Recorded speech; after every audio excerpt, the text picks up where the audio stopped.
es un placer recibir a Boris, pero más hoy porque viene con una promesa de que sea una columna eminentemente musical. Bienvenido, Boris. Buen día, gente, ¿cómo Hola, están? Boris. Espero que estén todos muy bien. Un placer estar acá. Sí, hoy es musical. Qué lindo. Hoy toca música, venimos alusivos, como verán. Vimos. Y bueno, música muy particular, porque allá por julio del 65, en Santiago de Chile, 2 julios, en julio, fundaban lo que dio llamarse Quilapayún.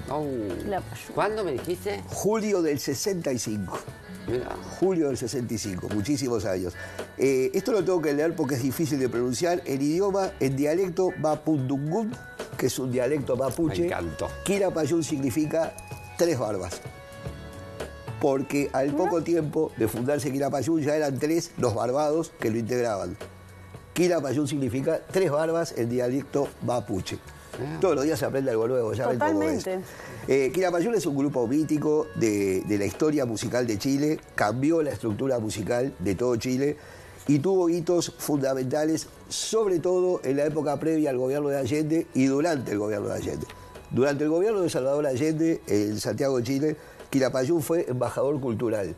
Tan así que hizo 2 recitales monumentales aquí, en Montevideo. Y en Argentina, innumerables. Acto seguido, se dedicaron a pasear su arte por todo el mundo, básicamente por Europa. Tanto así que... Supongo que lo habrá prohibido Pinochet, ¿no? Bueno, a eso íbamos. En el golpe de Estado del 11 de septiembre del 73, los Quilapayún estaban ensayando para actuar en el Olympia de París, donde les tocaba la actuación el 15 de septiembre de ese año. Razón por la cual el amigo Pinochet no tuvo tiempo de prohibirlos. Quedaron censurados, quedaron explícitamente marginados, pero antes de eso habían dejado un legado importantísimo. Fíjense, en el 68 los Quila eran conocidos en esa época, los Quila, marcan la impronta de su carrera musical con un long play llamado Por Vietnam, claramente identificado hacia un mensaje antiguerra y de paz. Y en el 70 la obra máxima de los Quilapayún, que fue la cantata de Santa María de Iquique. Se los recomiendo efusivamente, se consigue usado, como siempre digo, en la tremenda Feria de Tristán Narvaja lo consiguen, es un álbum doble, imperdible. Es una especie, es de un autor llamado Luis Advis, es una especie de misa criolla, pongámosle, de protesta, dentro de la época. Reivindicativa de todos los grupos indígenas, de todos los grupos marginados de Chile. Ay, estamos escuchándola, qué linda. ¿Se puede escuchar, o sea, más allá de conseguirlo de formato físico, se puede escuchar? Sí, hoy todo. En digital, YouTube, digamos. en digital, en plataformas, en Spotify, donde gusten, pueden poner Quilapayún y apreciar. Esta ya es una de las...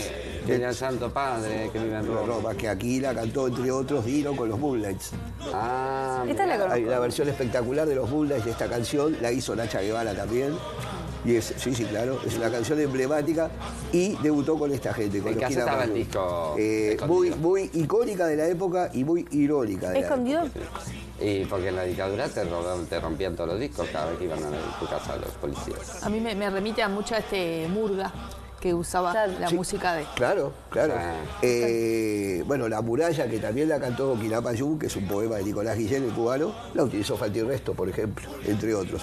Quilapayún arrancó su carrera amparados por Ángel Parra, hijo de Violeta Parra, y al poco tiempo su director artístico fue Víctor Jara, quien los indujo a una barba obligatoria y a las túnicas largas, a los ponchos negros largos, que fueron emblemáticos de Quilapayún. Esta es una ya de las últimas formaciones de los Quila que cambiaron de formación y en algún punto de ideología política. Y hay una anécdota, cerrando el tema de Quilapayún, emblemática. En el Festival de Viña del Mar del 73 aparecieron volantes que decían "decapitemos a Quilapayún". Y se armó tal batagola entre detractores e hinchas de Quilapayún que se suspendió la primera jornada del Festival de Viña del Mar.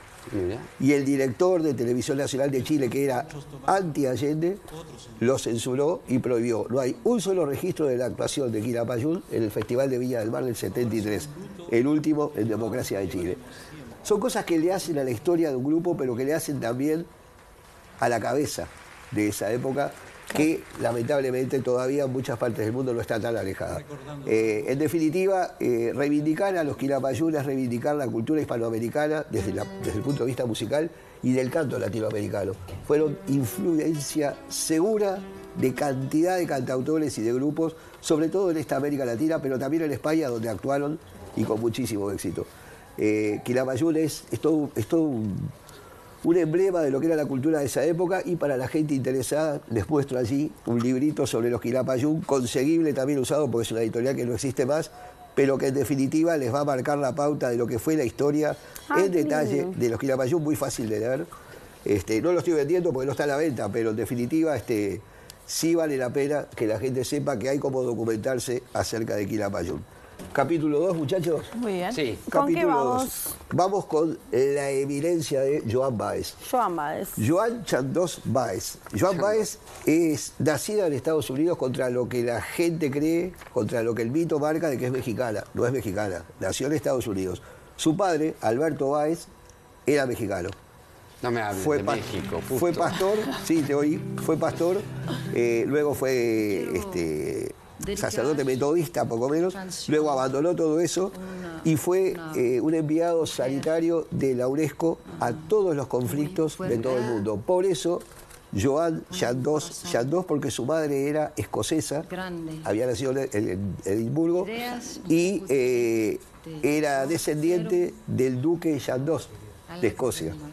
Una mujer que no tenía nada que ver ni con el ducado ni con las monarquías, al contrario, pero fue quien indujo, en definitiva, a Joan Baez a la carrera artística que la destacó durante años.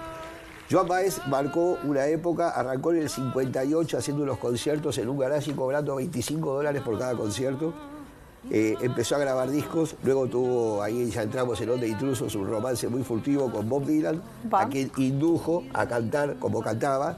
¿Y de quién fue? Musa inspiradora, seguro, confeso, por el premio Nobel Bob Dylan. Mirá, ese tema también acá se usa muchísimo, sobre todo en la Resistencia. Sí, claro. Aquí lo cantó un muchacho, Dan Reed, que lo cantaba en los primeros actos del Frente Amplio en el 71, y el No los moverán. Ah, sí. Cuando Joan nos visitó en el teatro, en el auditorio del Sodre, vos sabés que lo cuento y todavía me erizo. La ovación, todo el teatro de pie, cantando esta canción con Joan Baez, con sus 70 largos ya cuando nos visitó.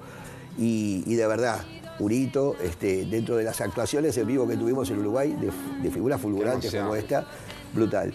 Joan Baez tiene una carrera tan prolífica que podríamos hacer 150 programas hablando de ella y no aburriría. Pero, en resumen, le cantó a Bangladesh cuando su independencia, cuando los estudiantes fueron castigados brutalmente por la policía pakistaní, defendiendo la independencia de Bangladesh, que luego llegó. Ella creó el concierto para Bangladesh con toda una serie de artistas, actuó de manera magistral en el concierto de Woodstock del 69, cantando sus canciones, Joe Hill y todas estas. Y luego... ¿Cantó esto? Sí. No, esto no, el Woodstock no. Y luego cantó canciones nada menos que de John Lennon. Por ejemplo, hay una versión espectacular de Imagine que se las recomiendo, que es soberbia.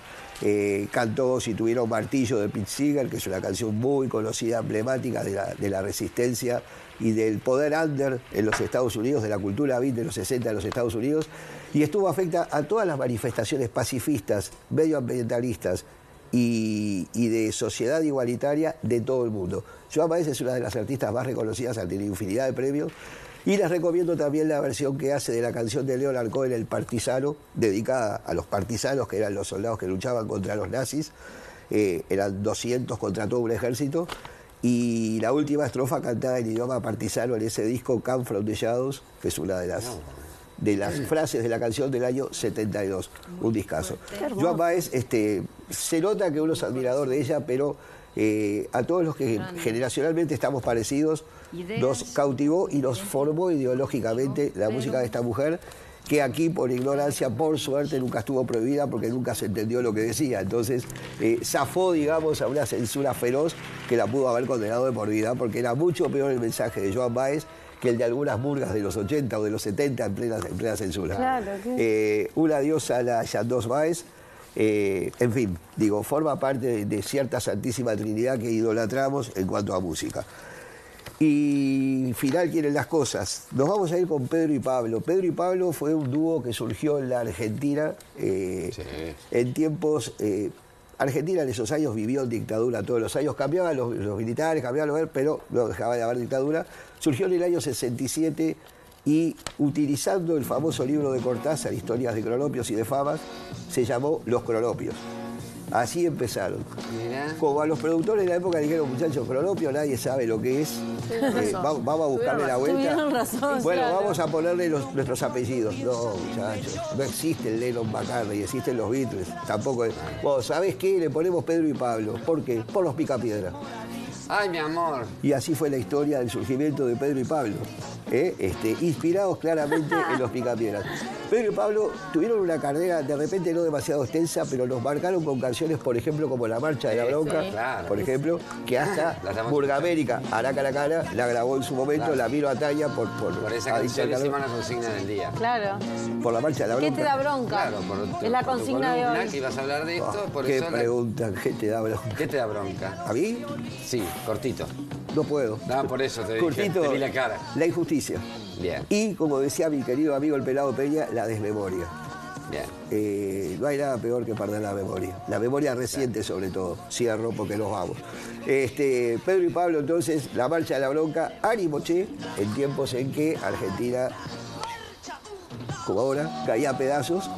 Y bueno, ellos trataban de incentivar al pueblo argentino. Obviamente fueron perseguidos por la AAA, por un montón de cosas. Miguel Cantilo y Jorge Durietz. Miguel Cantilo se radicó primero en Colombia, luego en España. Volvieron para el Buenos Aires Rock del 82, llenaron el Obras Sanitarias y fue un poco la despedida tipo sui generis, como cuando se fue, de los escenarios. ¿Acá nunca vinieron? Vos sabés que creo que no. Yo no recuerdo haber visto a Pedro y Pablo o haber escuchado que Pedro y Pablo estuvieran aquí. Pero obviamente, bueno, Miguel Cantilo, tío de Fabiana, marcó toda una impronta dentro del rock argentino y de la música también latinoamericana, porque, como les digo, al haberse tenido que exiliar, llevaron el arte de Ánimo Che, de Yo Vivo en esta ciudad, que es una balada espectacular, y sobre todo de La Marcha de la Bronca, Yo Vivo en esta ciudad, es soberbia. Y de La Marcha de la Bronca que, bueno, nos despeinaba a todos con los influjos de la libertad. Hermosa. Ay, ahí se escucha divino en el piso. Sí. Yo vivo en una ciudad. Qué increíble que presente que estuvo esta música en nosotros, ¿no? Increíble. Sí, la influencia en grupos uruguayos, influenciados En todas las ciertamente en un tonalidades. montón de cosas, pero en la forma de hacer arte y en la forma de cantar. Quilapayún, Joan Baez y Pedro y Pablo yo creo que marcaron los 60 y los 70, que es necesario recordar todos los días. Años como el 68, que lo manejamos aquí con el Mayo francés y todo esto, tuvieron su origen en América Latina en fenómenos como esto, como los Quila, como Joan Baez, que no llegaba, porque el origen latino de Joan Baez es innegable, y, por ejemplo, Pedro y Pablo, que no son los únicos, podríamos hablar de Manal, de Sui Generis, de un montón de gente, de Pescado Rabioso, de Papo, de lo que quieran, pero Ay, Papo. se me ocurrió traer hoy, por lo menos, a Pedro y Pablo, sobre todo por esta cosa de La Marcha de la Y Bronca. Pedro y Pablo también hay cosas en YouTube, ¿no? Sí, Se sí, puede sí, ver. sí, sí, sí. Yo nunca sí. busqué. Hoy Yendo a YouTube- buscar todo, la y verdad, hoy YouTube, Boris. sí, digo, Me dieron ganas. es un buen amparo. En las plataformas digitales hay mucha cosa también para escuchar. No hay nada como comprar los discos. Yo iba a traer toda Sí, la colección claro, de discos, pero tapábamos la mesa y no vale la ¿Sabés pena. qué pero- pasa? Que hay gente que ya no tiene Yo no toca tengo discos. para... Claro. Claro. Hay CDs, hay... Lo hay importante, ¿no?, de transmitir esto y el agradecimiento a Boris. A mí me pasó, por ejemplo, que cuando recién en mi casa se pudo comprar un equipo de audio con CD, hace muchos años atrás, fuimos a una disquería y cada uno podía elegir 2 discos de los integrantes de la familia. Y entre todo el combo de los, ponele 8 discos que compramos, había uno de Pedro y Pablo, uno de Silvio Rodríguez y uno de los Beatles. Mirá. Y fueron mis primeros discos, básicamente. Entonces, Mirá vos. muy Maravilla. Era así. Mi primer sueldo en la librería, extinta librería Monteverde, me llevó a la compra del recién aparecido Come From the Shadows, un álbum emblemático de Joan Baez, que hablaba justamente de Bangladesh, hablaba de esto del partisano. Tenía una canción dedicada, In the Quiet Morning, dedicada a Janis Joplin, o sea, jugada desde el vamos. Y uno ya estaba con esas ideas, yo tenía 16 años en esa época, así que Maravilla. me llevó al Palacio de la Música extinto de aquella época, en el Paso Molino, y igual a comprar el Y para la disco como gente como yo, y lo digo porque lo hice, en internet, además de escuchar los temas de repente, John Baez o de quien quiera, vos podés buscar la letra y en español. Están prácticamente, hay una página que es letras y no sé cuánto. Ahí, por lo general, la encontrás también en español porque está bueno que entiendan. lo que dice. Cuando las traducciones son buenas y tratan de no ser literales. Bueno, pero los que no sabemos inglés no nos damos cuenta si es No, buena pero o te no das la cuenta traducción. igual, Fito, por el contexto. Te das cuenta cuando el traductor de Google te pone Our Cousin y te pone la prima. No, pero no de Google, está la letra. No, en está, de sí, letras. sí. Hay una página con letras traducidas. Sí, tal cual. siempre en todo. Muchísimas gracias. ¿Me ¿Qué? permiten despedirme No. con una invitación No. a la audiencia y a ustedes? No. Bueno, entonces no. No, está bien. Sí, claro. El próximo 8 de noviembre, a instancias esta vez de la Intendencia Municipal de Montevideo otra vez, se lleva a cabo la Noche de las Librerías. Sí, qué lindo. Ay, 8 de el 8. noviembre. Actividades en matiné para los más chicos, en casi todas las librerías del país, básicamente en Montevideo. Y a las 20 horas los espero si necesitan escuchar algo más que yo no haya dicho de los Beatles. Los espero con mi amigo Luis Fernando Iglesias en la librería Puro Verso Bien. para desgranar conceptos de los genios de Liverpool. Pero hay actividades en todas las librerías de Montevideo, todas recomendadas, muchísima explosión de autores uruguayos, sobre Qué todo lindo. infantiles, juveniles y de narrativa. Ay, de cómics también están De saliendo. cómics. Y un abrazo enorme a la familia de Gabriel Sosa, que ayer nos dejó físicamente de golpe y los mató a todos. Realmente los liquidó a todos, los que supimos conocer el humor ácido de Gabriel y bueno, la vida es eso. Ahora sí. Muchas gracias, A ustedes, Boris. que pasen muy bien. Dicho todo esto, nos vamos a ir a una pequeña pausa porque además tenemos una visita extraña. Creo que la vamos a invitar a que venga a conducir con nosotros. Ya volvemos en minutos, nada más. Sigue Ciudad Viva.